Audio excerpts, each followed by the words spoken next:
মাননীয় speaker, family কার্ডের কথা বলা হয়েছে। 41 লক্ষ ফ্যামিলিকে ফ্যামিলি কার্ড দেওয়া হবে। এটা হিসাব করলে পরে ওয়ার্ড পিছু 90টা করে পরিবার পাবে। তাহলে বাকি যে দরিদ্র ফ্যামিলিগুলো আছে তাদের অবস্থাটা কি হবে? এবং এইটা পাওয়ার প্রতিযোগিতার কারণে আমরা দেখেছি ইতোমধ্যে সংবাদপত্রগুলোতে ফ্যামিলি কার্ড দেওয়ার প্রলোভনে ধর্ষণের শিকার হয়েছে।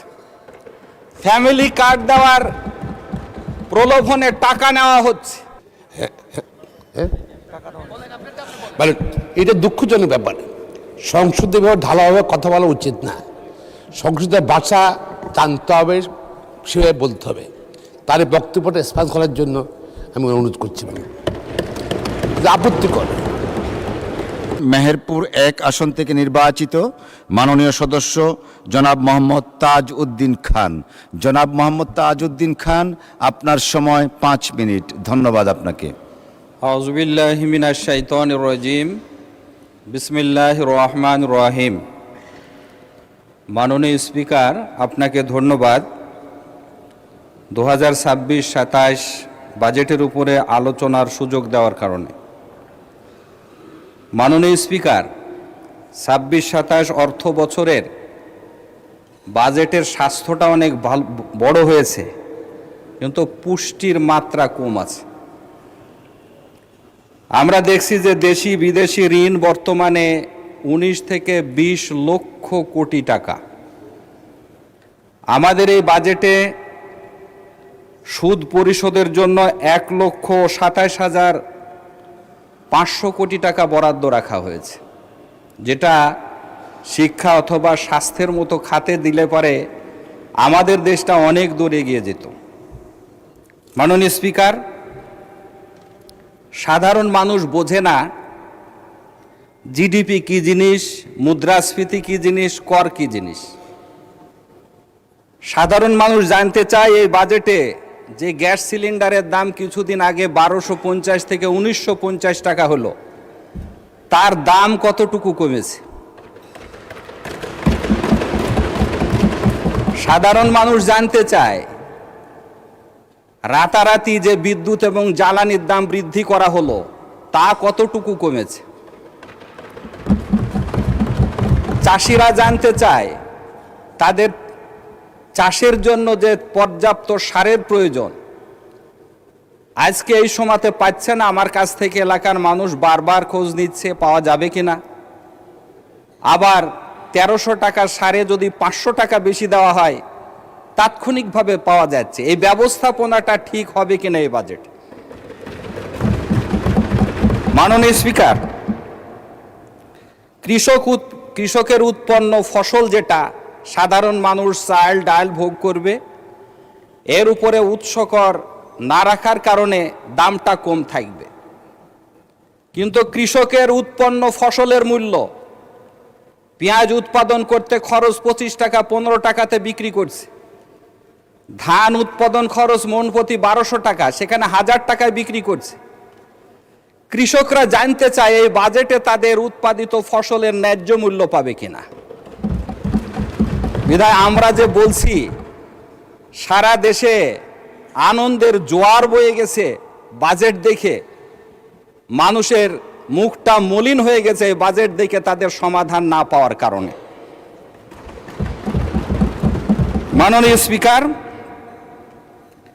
ব্যবসায়ীরা বিদ্যুতের দাম বাড়ার কারণে, জ্বালানির দাম বাড়ার কারণে তাদের পণ্যের দাম ঠিকই সমন্বয় করে নেবে। বিধায় এই বৃদ্ধিকৃত মূল্যটা সাধারণ মানুষের উপরে যেয়ে পড়বে। অথচ এই সাধারণ মানুষ হাসপাতালে যে যথাযথ চিকিৎসা পাচ্ছে না। হার্টের রিংয়ের দাম কমানো হয়েছে, এক্ষেত্রে ধন্যবাদ। ডায়ালিসিস খরচ কমানো হয়েছে, ধন্যবাদ। কিন্তু হার্টের রিং শক করে একজন একটার বেশি 2টা নেবে না। ডায়ালিসিস একবার প্রয়োজন হলে 2বার প্রয়োজন হবে না। বিধায় মানুষের নিত্য প্রয়োজনীয় জিনিস যেগুলা, সেগুলার কতটুকু দাম করলো জনগণ এদিকে চেয়ে আছে। মাননীয় স্পিকার, এই মুহূর্তে একটা কথা বলতে হয়, আমার মেহেরপুর সদর হাসপাতালের দুরবস্থা চলছে। প্রেস ক্লাবের, ঢাকা প্রেস ক্লাবের সামনে কিছু মানুষ বর্তমান তত্ত্বাবধায়ক কিছু অসাধু কর্মকর্তার বিরুদ্ধে মানববন্ধন করেছে। আমি দৃষ্টি আকর্ষণ করব মাননীয় স্বাস্থ্যমন্ত্রীকে অতি দ্রুত এটা দেখার জন্য, এবং মেহেরপুর হাসপাতালে যাতে চিকিৎসা ব্যবস্থাটা দ্রুত ভালো হয়। মাননীয় স্পিকার, ভাতার পরিমাণ বৃদ্ধি করা হয়েছে, কিন্তু অবস্থাটা যদি এমন হতো যে 65 বছর হলেই সে ভাতা পাবে, বিধবা হলেই সে বোন ভাতা পাবে, এটা যথাযথ ছিল। কিন্তু 75 বছর বয়স হয়ে গেলেও বিধবা হওয়ার পরে 5 বছর পার হলে এখনো তারা ভাতাভোগী হতে পারছে না। বিধায় এই সংখ্যাটাকে আরো বৃদ্ধি করলে তবেই জনগণ বুঝতো যে বাজেটে আমরা কিছু একটা পাচ্ছি। মাননীয় স্পিকার, আমার সময় শেষের দিকে, আগে একটু সময়। জি মাননীয় সদস্য, খুব 2 মিনিট সময় আপনাকে দেয়া হলো। আর ধন্যবাদ মাননীয় স্পিকার। 6টি রোগের জন্য টাকার পরিমাণ বৃদ্ধি করা হয়েছে, ধন্যবাদ এর জন্য। কিন্তু উপকারভোগীর সংখ্যা যদি বৃদ্ধি করা হতো, আমরা এখানে সকল সংসদ সদস্য জানি কি পরিমাণ এই 6টা রোগের অসুস্থ রোগীরা আমাদের কাছে আবেদনপত্র নিয়ে আসে, তাহলে জনগণ এর দ্বারা উপকার পেত। মাননীয় স্পিকার, ফ্যামিলি কার্ডের কথা বলা হয়েছে। 41 লক্ষ ফ্যামিলিকে ফ্যামিলি কার্ড দেওয়া হবে। এটা হিসাব করলে পরে ওয়ার্ড পিছু 90টা করে পরিবার পাবে।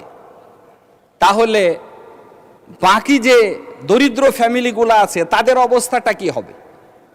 এবং এইটা পাওয়ার প্রতিযোগিতার কারণে আমরা দেখেছি ইতোমধ্যে সংবাদপত্রগুলোতে ফ্যামিলি কার্ড দেওয়ার প্রলোভনে ধর্ষণের শিকার হয়েছে, ফ্যামিলি কার্ড দেওয়ার প্রলোভনে টাকা নেওয়া হচ্ছে, এটা প্রতিদিনের রিপোর্ট আছে।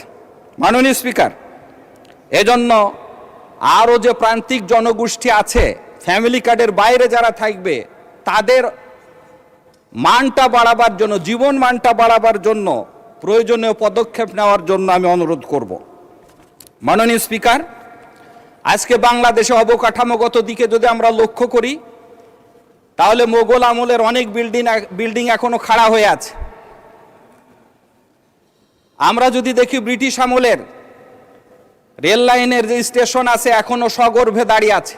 পাকিস্তান আমলের বিল্ডিংগুলো আমরা ব্যবহার করছি, কিন্তু স্বাধীনতার পরে এমন অনেক বিল্ডিং হয়েছে যেগুলা এক্ষুনি ভেঙে যাচ্ছে, আবার নতুন করে বানাবার প্রয়োজন পড়ছে। মাননীয় স্পিকার, যে বিল্ডিংটা 60 বছর চলার কথা ছিল, সেটা যদি নতুন করে 30 বছরে আবার নতুন করে বানাতে হয়, তাহলে আমরা 30 বছর জাতিগত। ধন্যবাদ মাননীয় সদস্য, টাইম ইজ আপ। পরে আবার কথা বলার সুযোগ থাকলে পাবেন ইনশাআল্লাহ। অসংখ্য ধন্যবাদ। প্লিজ, আপনার আগে দাঁড়িয়েছেন এম মাহবুবউদ্দিন খোকন সাহেব, দেখি উনি কি বলেন, একটু দয়া করে বসেন।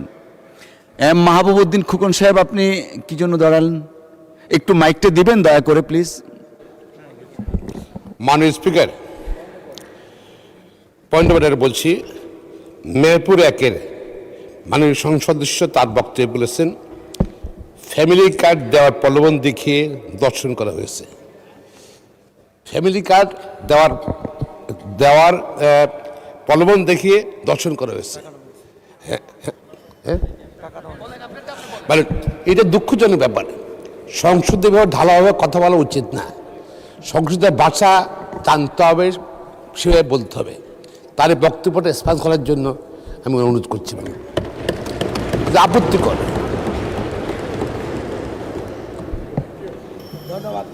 মাননীয় সদস্য, আপনি বলতে চাচ্ছেন যে বসেন আপনি। মেহেরপুর 1 আসনের মাননীয় সদস্য, তিনি তার বাজেট বক্তব্যে বলেছেন ফ্যামিলি কার্ডের প্রলোভন দিয়ে ধর্ষণ করেছেন। এই বক্তব্যটা এক্সপান্স চাচ্ছেন, এইটাই তো আপনার বক্তব্য?